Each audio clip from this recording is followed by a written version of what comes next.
வருஷமா இருக்கு. எனக்கே இவ்வளவு கூட்டம் வருமா அப்படின்றது டவுட்டு. வாங்கண்ணா ரமேஷ் 3 மாசத்துல இவ்வளவு கூட்டத்தை சேர்த்து வச்சிருக்கான்.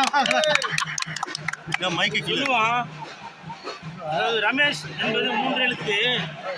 3 எழுத்தில் என் மூச்சிருக்கும், கொஞ்சம் மைக்கு கீழே முடிந்த பின்னாலும் என் பேச்சிருக்கும் சொல்லுவாங்க இல்லையா. அவன் இறந்துட்டான். எவ்வளவு கூட்டம், விஐபிக்கு வர கூட்டம் அளவு இருக்கு ரமேஷ். இதுதான் ரமேஷ், நீ சேர்த்து வச்ச சொத்து பாது. ரமேஷ் மாதிரி இன்னும் பல பேர் இருக்கீங்க. அவங்களுக்கெல்லாம் நான் சொல்றது என்னன்னாக்கா, பணம் இருக்கிற இடத்துலையும் பிரச்சனை இருக்கு, இல்லாத இடத்துலையும் பிரச்சனை இருக்கு. குடும்பம்னா 1000 பிரச்சனைகள் இருக்கதான் செய்யும். அதனால தயவு செஞ்சு இந்த மாதிரி ஒரு தவறான முடிவுக்கு எதுவும் எடுக்காதீங்க. ரமேஷ் கூட வந்து நான் டிவி சேனல் ஷோக்கெல்லாம் போகும்போது நான் கெஸ்டாக போவேன். அப்போ வந்து என்கிட்ட ரமேஷ் சொல்லுவான், அண்ணா எனக்கு சில பிரச்சனைலாம் இருக்குதுண்ணா அப்படின்னு சொல்லுவான். நான் அப்போ ஆறுதல் சொல்லுவேன், ரமேஷ் இப்போதான் நீ வளர்ந்து வர, ஒருத்தன் வளர்ந்து வரும்போது அவன் கூட பிரச்சனைகளும் சேர்ந்து வரும் அப்படின்னு சொல்லுவாங்க. அதனால ரமேஷ், நீ எடுத்தது வந்து ரொம்ப தவறான முடிவு ரமேஷ். ஏன்னா இன்னைக்கு நீ வந்து ஒரு ஏழையாக இருந்தாலும் பலரோட மனசுல ஒரு பணக்காரனா வாழ்ந்துட்டு இருக்க ரமேஷ். நான் சும்மா வீடியோக்காக சொல்ல, சத்தியமா சொல்றேன், என் தாயின் மீது ஆணையா சொல்றேன்.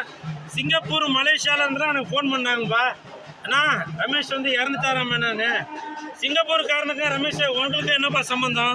எந்த சம்பந்தமும் இல்லை. ஆனால் உன்னுடைய ரசிகர்கள் கடல் கடந்து அங்கேயே இருக்கானுங்க. அவனுங்களெல்லாம் தவிக்க விட்டுட்டு நீ போயிட்டியா ரமேஷ்? நான் சொல்றதுக்கு வார்த்தையே இல்லை ரமேஷ். உன்னுடைய குடும்பத்தாருக்கு எனது ஆழ்ந்த இரங்கல். அப்புறம் இன்னொரு முக்கியமான விஷயம், இது வந்து கொலைன்னு சொல்றாங்க, தற்கொலைன்னு சொல்றாங்க. இல்லை அவரே வந்து விழுந்துட்டாரா என்னன்றது தெரியல. அதனால காவல்துறை தயவு செய்து இதுக்கு வந்து ஒரு தக்க நடவடிக்கை எடுத்து இதோட உண்மையை வந்து கொண்டு வரணும். ஏன்னா இந்த மாதிரி நிறைய பேர் மனமுடைந்து சில தவறான வழிகளில் போய் இந்த மாதிரி சூசைட் பண்ணிக்கிற நிலைமைக்கு வரலாம். இல்லை ஒருவேளை வேறு யாரும் தள்ளி விட்டாங்களா என்னன்றது தெரியல.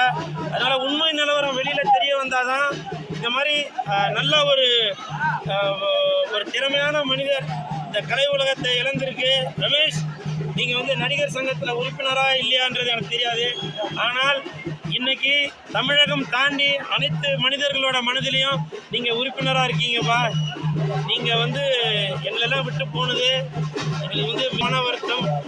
நான் வந்து 92 இந்த மோர் மார்க்கெட் ஏரியா சைடில் வருவேன். அதுக்கப்புறம் ஒரு 20-22 வருடம் கழித்து 30 வருஷம் ஆயிடுச்சுன்னு நினைக்கிறேன். இப்போ தான் நான் உங்கள் ஏரியாவை வந்து தொட்டு பார்க்குறேன். எனக்கு ரொம்ப மன வருத்தமாக இருக்குது ரமேஷ். நீங்கள் எடுத்தது மிகப்பெரிய தவறு இது. இனிமேட்டு தயவு செஞ்சு யாரும் இந்த மாதிரி ஒரு தவறான முடிவு எடுக்காதீங்க. ரமேஷ் தான் இதுக்கு வந்து ஒரு முற்றுப்புள்ளி வைத்ததாக நினைத்துக்கொள்ளணும்.